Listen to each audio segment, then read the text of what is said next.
As 3 melhores notícias pós-transição da reforma tributária do consumo. Você está acompanhando o Curadoria de número 23. O Haddad esteve em um evento do BTG nessa terça-feira, dia 10 de fevereiro de 2026, e lá uma das coisas que ele disse, que acabou reverberando um tanto, foi que após a transição da reforma tributária sobre consumo, de impostos sobre consumo aprovada em 2023, transição essa que a maior parte deve acontecer até a segunda metade da próxima década, né, a década de 2030, o Brasil terá um dos sistemas tributários mais eficientes do mundo, né? E no caso tem sempre aquela velha discussão: mas fez a reforma tributária, a carga tributária não vai cair. Não se trata disso, né? A reforma tributária é para simplificar o jeito de pagar os impostos, mas enfim, para além dessa fala, que faz um tanto de sentido, existem 3 pontos que acabam não sendo muito falados da aprovação da reforma tributária em 2023 para cá, que eu acho que valem a pena serem mencionados. Talvez não façam muito sentido agora, mas certamente vão fazer muito mais sentido daqui a alguns anos, realmente, quando a gente tiver essa transição em curso. O primeiro desses pontos: as pessoas e as empresas saberão exatamente o que vão pagar de impostos. Hoje, quando você vai no mercado, tem aquelas legislações, né, estaduais que exigem que você tenha o detalhado ali dos impostos que você paga. Só que, né, se você pesquisar isso no YouTube, você encontra facilmente, ou se não, dá um Google que você vai encontrar. Se você for no mercado agora e passar um cacho de bananas e uma lata de cerveja, e depois você passar de novo e passar uma cerveja e uma pequena penca de bananas, né, você só inverter a ordem. No demonstrativo, e são 2 itens, tá? Não estou falando de uma compra complexa com diversos itens. Só nesse demonstrativo você vai ver com os mesmos valores, mas com alíquotas diferentes lá naquele impostos aproximados. E por que está impostos aproximados ali? Porque, na verdade, nem o sistema do mercado sabe exatamente quanto é que está sendo pago.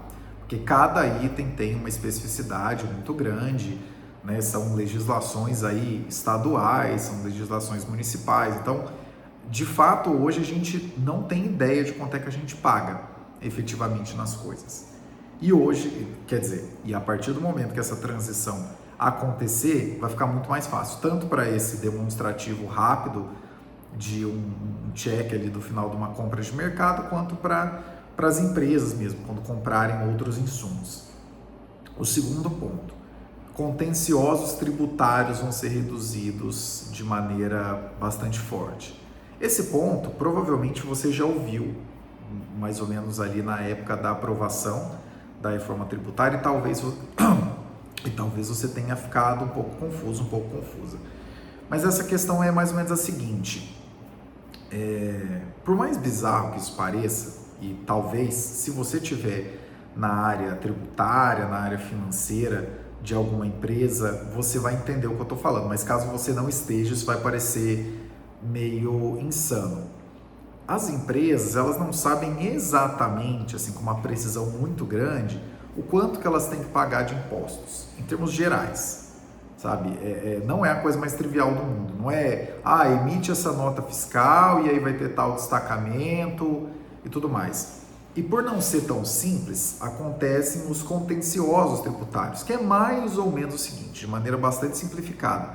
Imagine que você tem uma empresa, você tem uma madeireira, então você vende ali, você compra a madeira in natura e você faz algum tipo de beneficiamento, você corta em toras menores, né? Você vende para a indústria de móveis, enfim, você está no meio do mercado da madeira ali. E aí, então, você compra a madeira e você vende esse outro produto beneficiado. Hoje você não sabe exatamente quanto é que você está pagando nos impostos quando você compra essa madeira, e a depender do item que você estiver vendendo, você também não sabe quais são exatamente os impostos que você está pagando para fazer a nota fiscal de saída, porque realmente muda pelo tipo do item que você está vendendo, muda pela legislação estadual, muda se tiver alguma isenção de algum ou alguns dos impostos. E após essa transição, que digo novamente, a maior parte dela deve ser efetivada na segunda metade da próxima década. Após essa transição, o que a gente deve verificar tem um imposto estadual municipal e tem um imposto federal. Vai ficar mais fácil. Mas você ainda vai ter que consultar numa grande lista. Mas assim, eu vou contar, isso é só uma evidência anedótica, mas digo novamente, se você trabalha nessa área, dentro de um negócio, você provavelmente já passou por alguma situação como essas, ou você já viu acontecer alguma situação como essas. Há alguns anos, inclusive eu acompanhei isso em um negócio razoavelmente próximo. A Secretaria da Fazenda do Estado de São Paulo mudou uma regra de aquisição de créditos de ICMS.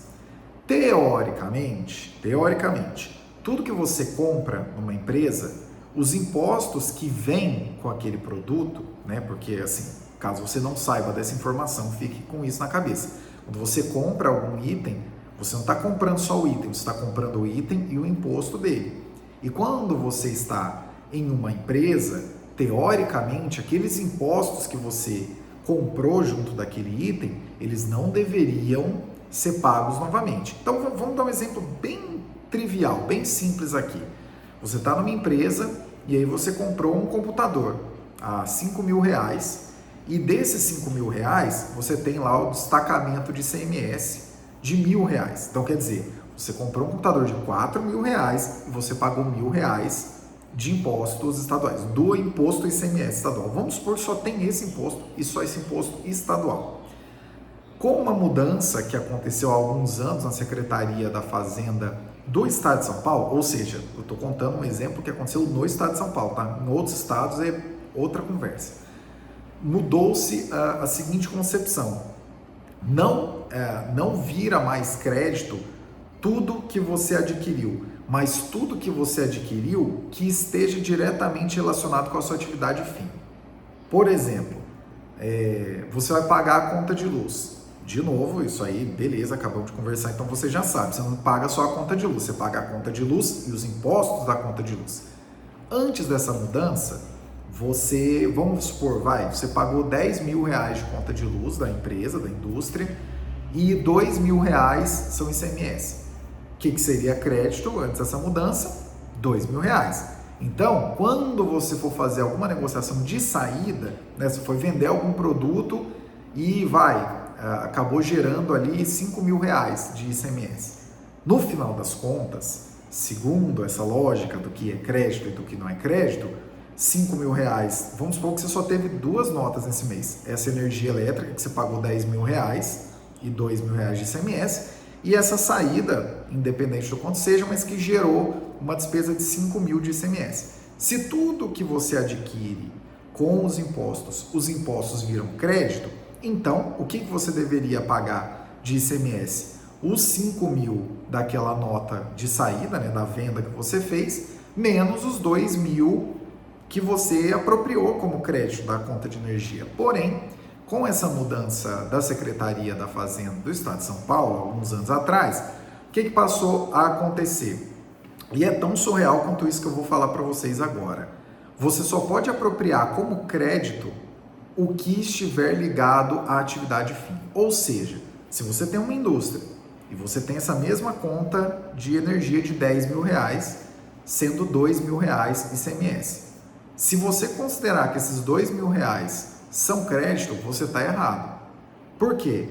Você só pode considerar o que for da atividade fim. Vamos supor que é uma indústria, uma serralheria, né? uma indústria de madeira, para ficar naquele mesmo exemplo. Então você já tem a madeira ali, você tem os maquinários, eles usam energia, óbvio, mas você também tem o escritório, você também tem o refeitório, você tem os banheiros.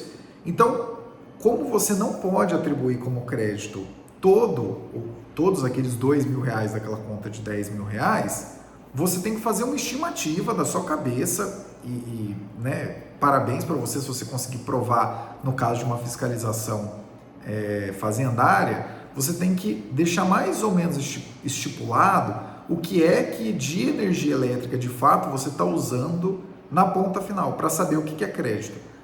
E aí, isso é só uma evidência anedótica que quando eu acompanhei esse caso, durou mais ou menos 52 dias entre consultorias diferentes para saber como é que esse novo crédito deveria ser apropriado. E no final das contas, mesmo após 52 dias e vai e vem de consultorias diferentes, provavelmente a empresa não está pagando isso da maneira mais adequada, porque, de novo, é uma estimativa e se a Secretaria da Fazenda aparecer e dizer que não faz sentido aquela estimativa, mais um contencioso. Eu dei toda essa volta só para explicar para vocês que, assim, nesse caso, nessa evidência anedótica, estamos falando da apropriação de crédito de um item, energia elétrica, que antes era tudo que você compra vira crédito e depois virou, agora você tem que me provar que você está usando isso para que vire crédito. Inclusive até uma manobra aí, meus parabéns a quem pensou isso na Secretaria da Fazenda, porque com isso sozinho acaba aumentando a arrecadação, porque se aquele crédito que você tinha integral passa a ser menor, o que se paga de ICMS é maior, sem mexer 0,0001% na alíquota. Meus parabéns a quem pensou um grande golpe de mestre. A arrecadação do Estado de São Paulo com certeza teve efeitos positivos em virtude disso. Mas enfim, esse segundo ponto, contenciosos vão ser muito reduzidos. Quando você sabe exatamente quanto que você vai pagar, você pode tentar dar um balão, você pode tentar utilizar alguma artimanha, só que vai ser transparente o quanto você deve pagar e como você deve fazer.